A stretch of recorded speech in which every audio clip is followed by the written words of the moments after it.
tarde. O meu nome é Fernando Ferrão, tenho 64 anos e sou jovem. Sou jovem porque sempre encarei a vida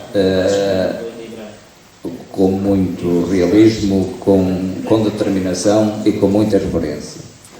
Porque acho que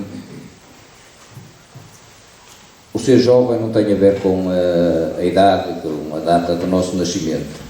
Porque eu conheço pessoas com 30 anos que estão velhos, não têm perspectivas de vida, andam sempre a queixar-se e não fazem nada para mudar.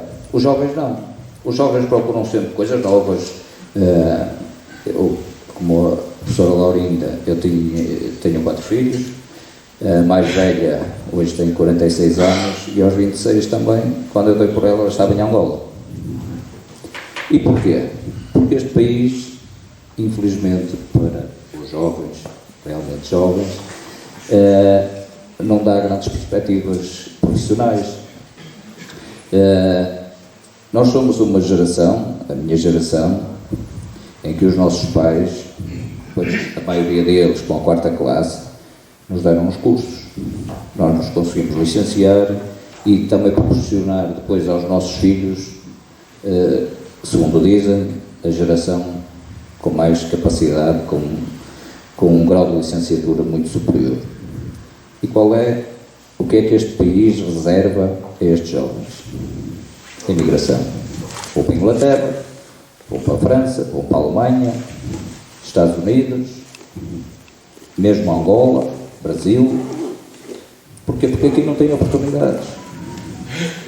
É inaceitável que um indivíduo que se licencie e depois a perspectiva que tenha é ter um ordenado de 800 euros. O que é? Que essa pessoa pode constituir família e não querem que eles tenham filhos, não é? E se calhar um Ferrari e um Mercedes com 800 euros. E porquê? Isto tem causas. Porque, em termos políticos, cada vez mais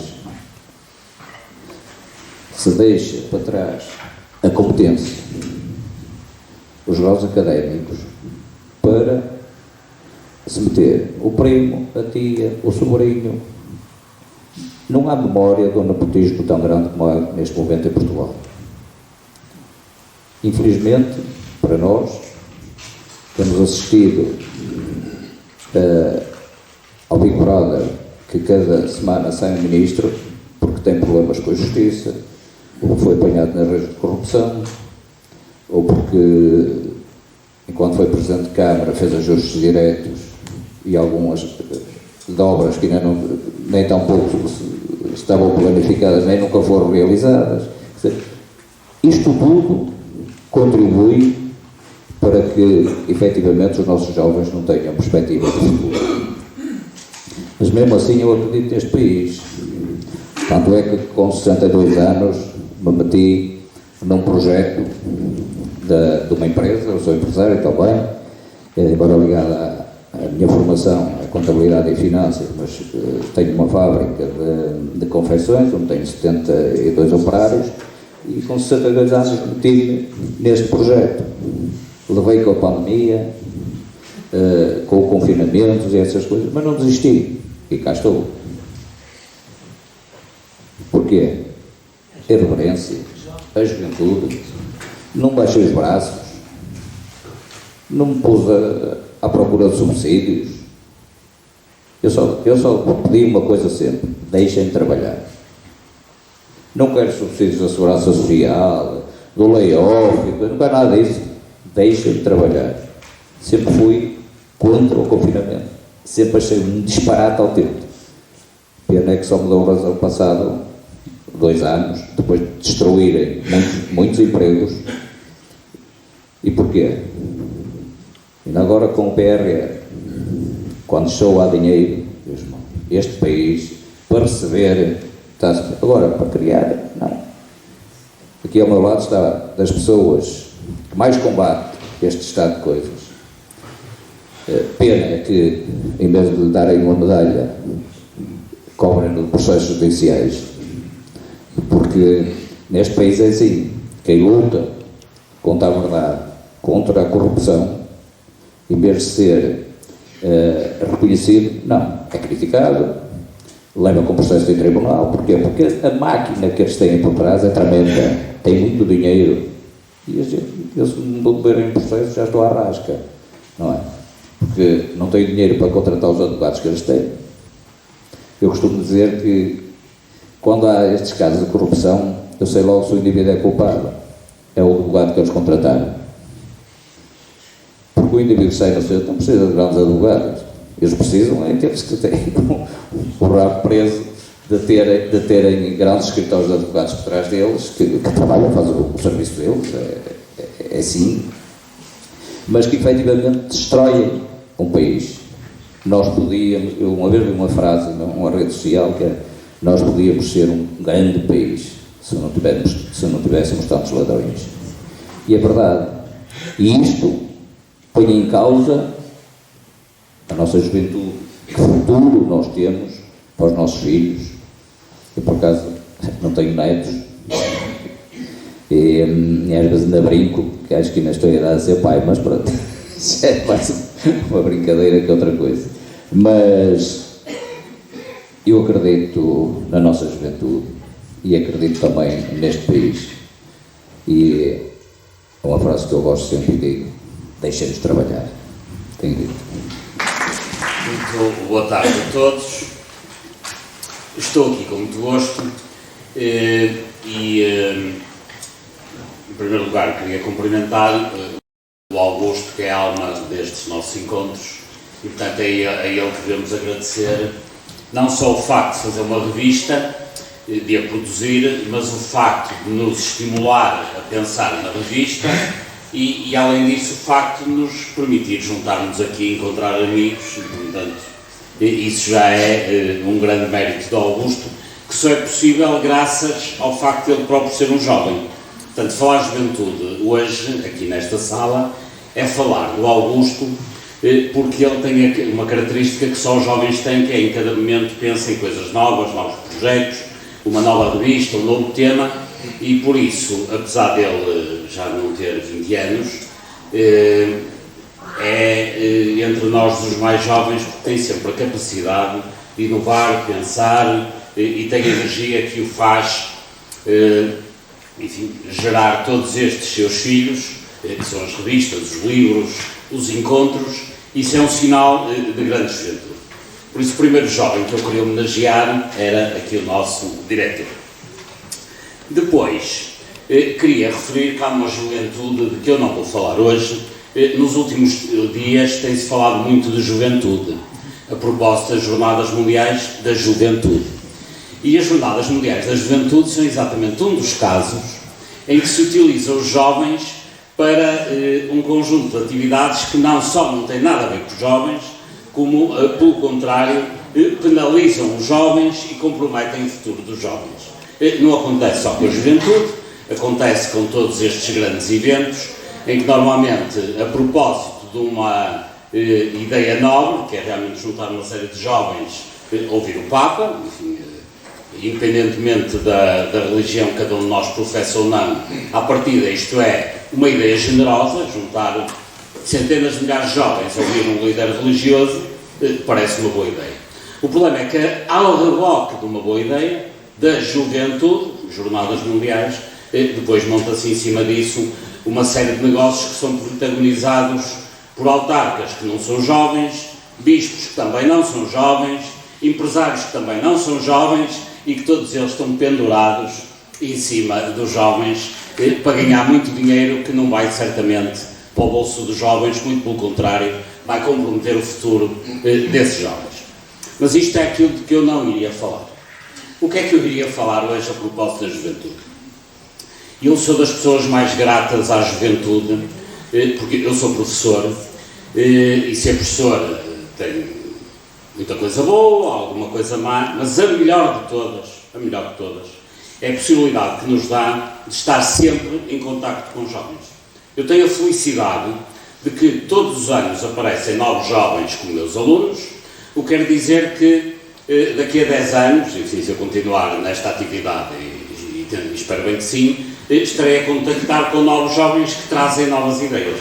É evidente que eles aparecem nas minhas aulas para aprender estatística, matemática, e eu tento fazer o meu melhor naturalmente, mas há um aspecto muito mais importante que é, em todos aqueles momentos, no bar, nos corredores, entre as aulas, eu estou a aprender mais com eles do que eles comigo. Aliás, há um colega nosso que já faleceu, que era o professor Pinto da Costa, o médico, que era meu colega, aliás, na universidade onde eu estou também, que dizia: o mais importante que um professor faz não é o que ensina, é o que aprende. Portanto, o grande sonho de um professor, o grande objetivo que eu tenho também como professor, e que ele formalizou melhor do que eu, é realmente o mais importante não é o que eu ensino aos alunos, é o que eu aprendo naquela atividade. E o facto de ter jovens que permanentemente nos trazem novos ensinamentos e nos refrescam a própria vida, faz com que nós, até por osmose, fiquemos também nós próprios jovens. Por isso, a quem eu mais devo, em termos da minha atividade profissional, é aos jovens que todos os anos me aparecem nos anfiteatros e com quem eu tanto aprendo. Muitas vezes os professores dizem, até colegas meus dizem: os alunos estão cada vez piores. Normalmente a esses colegas o que eu digo é: não, os alunos são melhores, tu é que estás mais velho e, portanto, são com menos capacidade de perceber aquilo que os jovens nos trazem. Portanto, a primeira ideia que eu hoje trazia, só trago duas. A primeira é de agradecimento que eu tenho aos jovens que me têm ajudado a refrescar a minha própria forma de ser. Depois há um outro aspecto que eu gostava de partilhar convosco, que é a reflexão que tenho feito acerca da juventude e que tem a ver, falamos de Portugal ou da Europa, mas concentremos mais em Portugal, tem a ver com o facto de quem nos traz o futuro no cotidiano são os jovens. Isto pode-se perceber cada vez que um avô aprende a trabalhar com o WhatsApp, quem lhe ensinou isso foi o seu jovem neto. Cada vez que a maioria das pessoas de idade aprendem a trabalhar com tecnologia, enfim, falo da informática, que é mais universal, mas também é válido pelo tipo de tecnologia, mas foquemos aqui nas questões da informática, tecnologias da informação, são os jovens que nos trazem o futuro no presente atual. Ou seja, cada vez que a minha sogra aprende a trabalhar com o WhatsApp, foram as netas que lhe ensinaram. Quem trouxe o futuro à avó foram os netos. Mas se isto é sim, numa análise sociológica, que o Rui fará muito melhor que eu, é sim numa análise até empresarial. Hoje, eu penso que a maioria dos presentes pode não ter ideia disso, mas a área mais desenvolvida da informática, a informática que hoje domina toda a nossa vida, a internet, etc., a área que vai mais à frente, sabem qual é? É a área dos jogos de computador e consolas. Ou seja, enquanto há 30 anos atrás os grandes computadores eram aqueles que vinham das universidades, da IBM, enfim, de universidades americanas, hoje não é nada disso. O que vai mais à frente em termos informáticos é exatamente o gaming, que são as consolas, a PlayStation, a Xbox, enfim, as consolas, e com uma vantagem para os jovens e para todos nós, que é, antigamente, desculpem trazer este exemplo, mas penso que ilustra o que eu quero dizer. Antigamente, um jogo era um produto. Nós íamos a uma loja, comprávamos um jogo, dávamos ao nosso filho, e era um jogo de computador que utilizava ou da PlayStation. Passou-se da fase em que o jogo deixou de ser um produto e passou a ser um serviço, porque passou a ser distribuído através da internet. A maioria dos miúdos hoje compram os jogos na internet. Só que a pandemia trouxe algo muito mais importante que isso. Um jogo que era um produto e passou a ser um serviço, passou a ser uma comunidade. Neste momento que nós estamos aqui a falar, há jogos, Flight Simulator, portanto, de simulação de voo, etc., que têm a jogar ao mesmo tempo, em conjunto, 4 milhões de pessoas. Neste momento em que nós estamos a falar, há jogos que juntam comunidades, da Austrália aos Estados Unidos, passando pela Europa, de 4 milhões de pessoas. Portanto, esse sentido de transformar um produto num serviço, e um serviço numa comunidade, mais depressa os jovens o fazem do que qualquer joint venture empresarial, associações industriais, etc. E com esta vantagem é que hoje, e podem ter isso como claro, enfim, há muitas conferências que falam hoje dessa matéria, a área mais evoluída da tecnologia informática é exatamente os jogos, que onde estão os jovens. Porquê? Porque são um mercado mais exigente, que leva outra capacidade de inovação, que depois passarão para os nossos computadores. Ou seja, se nós quisermos hoje saber que tipo de programas vamos utilizar no nosso trabalho daqui a 3 anos, basta ver como é que os nossos filhos jogam PlayStation ou Xbox. Portanto, olhar para o futuro é olhar para os jovens e olhar para o que eles fazem, porque são eles que nos terão a trazer o futuro. E em Portugal, a esses jovens que nos trazem o futuro, nós temos esta pequena particularidade negativa que é não lhes garantimos futuro nenhum.